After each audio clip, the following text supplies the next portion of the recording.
you watch the tape, what stands out about the physicality and mindset of your group? Yeah, I think the front seven handles a lot of that for us.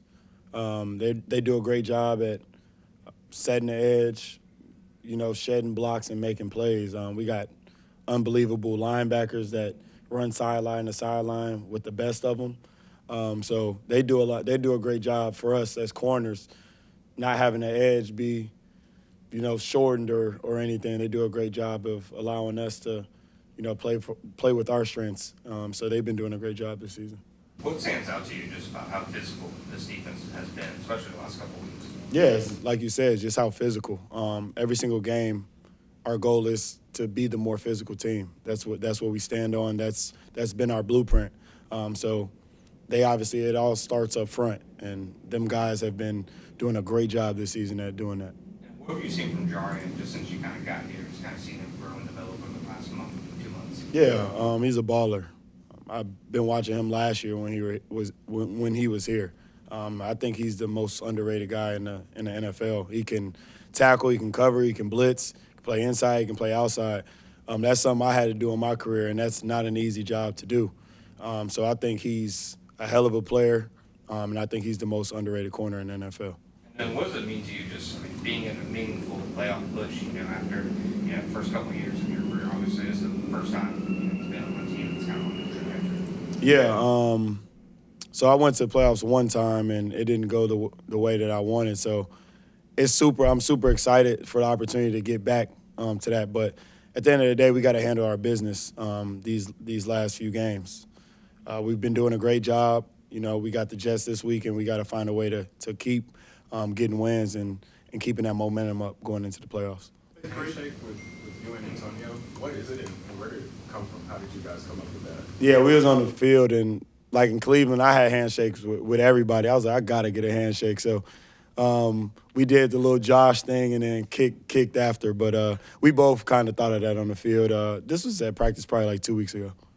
And just being able to have fun on the field, like the celebrations after takeaways, all of that, just how much more does that give you guys as a defense knowing, like, that part of the game is important too? Yeah, I think that's a big help for us. Like, that's something that I used to do all the time. I celebrate all the time. I don't care what happens.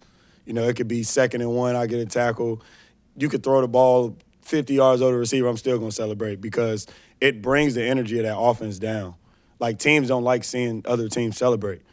So with us being able to do that, like, it's really an edge, and we got to continue to do that, and we got to continue to do that even more. Hey, Greg, what's the process for you that works best when you start digging into the Jets? Do you look at cut-ups down and distance, or do you like watching the entire series to see how they operate? Yeah, it kind of, you do first and second down, drop back, play action. You try to get formation tails that you can go into the week and just be confident on. I go into games with, probably three formations on each down and distance that I know, like, all right, if this comes, I'll be ready for it. So you kind of break down first, second down, you go to third down, you go to red zone, high red. You kind of do that each and every day. So you don't do everything at once. And I don't really watch a full game probably until later in the week after I didn't already got through, first, second down, red zone. And then I go into a full game and go in like, all right, what am I going to expect here? And like kind of just try to do it like that. So it's definitely a lengthy process. Jordan Lewis has been doing a great job with us as well, being the true vet in that corner room. I be forgetting I'm a vet now too, technically. But, he does a great job. We meet as DBs pretty much every single day, going over film after the day's over just to get tails on teams. Greg, now that you've been in this system for a while now, what do you like about what Coach Camp's philosophy and scheme is, and how does that help you with your skill set? Yeah, I think he does a great job of putting guys in positions for them to be successful. Like, every guy has a unique talent. Every guy does things well, some more well than others, and I think he does a great job at putting us in positions to succeed. Since I've been here, obviously just learning the system. Obviously, I'm coming from a press man all the time defense to now playing a little bit more different things, but I think he's done a great job of adjusting and allowing me to get up there and challenge a little bit more. So I think Camp is a hell of a coach, and I really enjoy playing for him. What stands out to you about Liam? You know, you come here in the middle of the season, how he reaches guys, the way he, deals with players and talks to the team. What stands out to you about him? Yeah, he's a motivator. He does a great job of getting us ready to go all the time. He's a player's coach. Like, you can go talk to him about anything, and he's always going to be there. A guy that literally on the field every single day checks in on you, make sure your mental's good. But I think Liam is a great coach. Like, for this to be his first year is unbelievable. I think he should win Coach of the Year. He's been doing a great job of just getting guys to really buy in. I feel like that's the biggest thing of a coach. Like, get guys to truly buy in and want to play for you. Like, and I think you can kind of see that how this team is playing. Like, we want to play for our coaches, and that's the recipe for success. Isn't it hard to motivate guys that have been in the league for a while? So how does he reach you guys that have been around? Like you said, you're a vet now. Yeah. What's the way that he reaches you guys that way? What does he say? What does he do? You know what I mean? Yeah, I just think it's just how, he handles his business, how he conducts himself. Like, he doesn't point the blame. I feel like that's one thing that, like, can kind of get the locker room to separate. When a coach points blame, like, over a bad play or a bad loss or anything like that, he never points the blame. He always points it right back at himself. And you can respect the coach like that. So I think he does a great job, like I said, of doing that, holding guys accountable, but always knowing, like, everyone can be better, and he always starts with himself. Have you ever played for a guy who runs into the locker room like that after a win? Runs like that. So in Cleveland, we didn't obviously have a lot of great seasons, but the season we did have great, Stefanski would definitely be like that. But Liam brings a ton of juice, and it's super dope to see. The stuff you were talking about with, the way he leads and motivates, is that culture? Yeah, I think that's a culture. No, for sure. I think that's a culture thing, because at the end of the day, culture starts here and it goes down. So I think that's definitely a culture thing, and you can kind of see the way we are as players is a reflection of our head coach. So I definitely think it starts up top and it trickles down. Thank you. Thank you, Greg. For sure. When it's raining, snowing, anything, I feel like I actually want to touch the ball, feel the ball. With gloves, you could get the smallest drop of water on it, and it makes them super slick, and I just wanted to be able to, it's kind of like, I was just telling him it's like a mental thing, just to trust my hands. Like, I don't have no excuse. If I have gloves on, it's my hands catching the ball. If I got gloves on, I'm like, oh, it was a glove, that's why I dropped it. Catch on the other sideline. You sort of really led the catch in. If it was a regular day, would you try to hit that in stride? Did you be a lot more cautious? The first one, you talk about the first one. Yeah, it was one of those. I just wanted to make sure I got the catch. It was third down. It was 2-minute drill. It's huge to get points before half. So I kind of just made sure I secured the catch. If it was warm, I think I would have been able to probably score on that. Jim, what's making this offense work right now? Honestly, Trevor, QB. He's facilitating to everybody.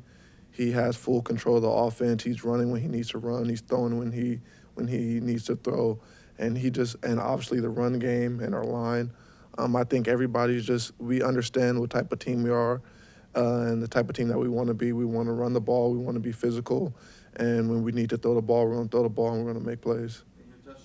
A great example of how way Trevor can escape and elude and keep the play going, and does that require a little bit of alertness on the receiver's part? It's just having him back there. It's just, the play's never over, never truly over. So, like, maybe if you don't get open in the first window of it, he's going to make something happen, so you can make sure you get open in that second window. And having a guy like that, it makes it hard for defense to really prepare for us, because maybe if you scheme us up on the play, he scrambles out, it's a whole new play, and we have another opportunity to get open again. When you struggle at times, like Brian has maybe early in the season, and you have a game like yesterday, how much does that shoot confidence through the roof, and how helpful is that? Yeah, I think, yeah, like early on, yeah, he would tell you he wasn't playing his best, but the past couple games that he has played, I'm pretty sure hasn't had a drop in a while. I think his confidence is there. I think this game he felt more close to being healthy with the ankle injury he's been dealing with, and to go out there in a rainy game and to make the catches that he made against a great opponent, it doesn't get any better than that. And I know his confidence is exactly where it needs to be right now. That second deep pass, how special of a play was that, just for a passing offense? It's huge. Every play he makes is huge because we all know what he's capable of, and to go out there and remind people who the hell he is, it's exciting, man. Like all the deep plays I was in, and I had a job, but if you look at it, I'm watching because I know where the ball's going, and I'm watching to make sure he makes a play so I can celebrate with him, and it was fun. When you guys are able to push the ball downfield, like you were yesterday, how does that help the offense in the passing game? It opens up everything. It makes the DBs play us honest. It makes them think about putting two safeties back, and then you put two safeties back, then we're going to run it down your throat. So it's one of those things. Everything works together in this offense. If we're running the ball good, we're going to run the ball. If they're slowing down the run, we're going to take it up top. It's kind of pick your poison right now. The touchdown, you had to shrug. What was kind of your message with that? What were you saying? Honestly, I had something else in mind, a little bit more disrespectful, but when I caught it, I was on the ground and I seen like 5 cameramen right there, and I'm just like, hey, it worked. The play didn't look the best, but it worked. We got the touchdown. So that's there was nothing about that. It was just I was just living in the moment. Celebrating after moments like that, just how much energy does that kind of shoot into the team? Because obviously the offense is going off the field, and the defense is coming back on. It's big, man. One thing in this league, energy is contagious, and everything I do out there, I just try to make sure I bring that energy to make sure everybody's on the same board. Because like we play a hard physical sport, and sometimes we forget we're playing a kids game and we're a little bit too serious.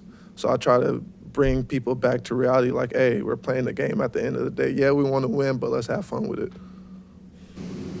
So are you saving that other celebration for later? Or? It was something that was just for them.